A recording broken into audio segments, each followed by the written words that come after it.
আসসালামু আলাইকুম ভিউয়ার্স, আজকে আমি আপনাদের সাথে পরিচয় করিয়ে দিব খুবই ভালো ব্র্যান্ডের, এটা সাহারা কোম্পানির মিক্সার গ্রাইন্ডার।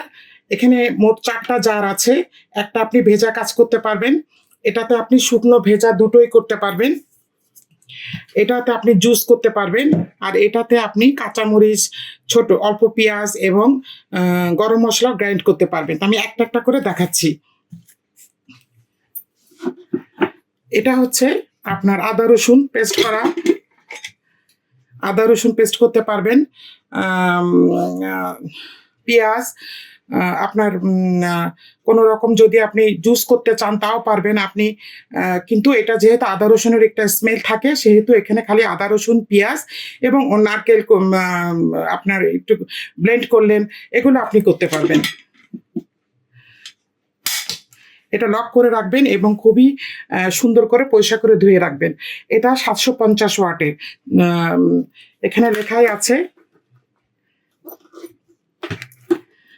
750 ওয়াট, আর হলো যে 230 ভোল্ট। ব্লেন্ডার যদি আপনি 30 সেকেন্ড চালান তাহলে 2 মিনিট রেস্ট দিতে হবে, সাথে সাথে কিন্তু আবার তখন ব্লেন্ডার মোটরটা গরম হয়ে যায় এবং ব্লেন্ডারে পুড়ে যেতে পারে। আর এখানে একটা সার্কিট ব্রেকার আছে দেখুন। আর লোড দেবেন না বেশি, আদা রসুন অল্প করে করে করবেন, তাহলে আপনার ব্লেন্ডারটা লংজিভিটিভ হবে। আচ্ছা, এবার এটা আসি জুসারে। এটাতে আপনি তরমুজ, আনারস, আম জুস করতে পারবেন এবং এইটার ভিতরে দিবেন, তাহলে আপনার বাইরে দিয়ে এটা নষ্ট হবে না, বিচিগুলো এর মধ্যেই থাকবে এই ছাকনার মধ্যে। এখানে একটা ঘাট আছে, ঘাটে ঘাটে লাগিয়ে নেবেন।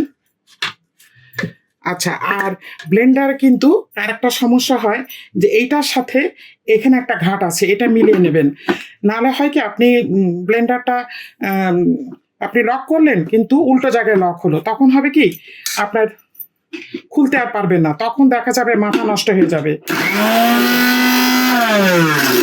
অন হয়ে গেল। এটা হচ্ছে সেকেন্ড পার্টস ব্লেন্ডারে, সেকেন্ড পার্ট। অল্প ধনিয়া পাতা, পুদিনা পাতা, এগুলো আপনি ব্লেন্ড করতে পারবেন।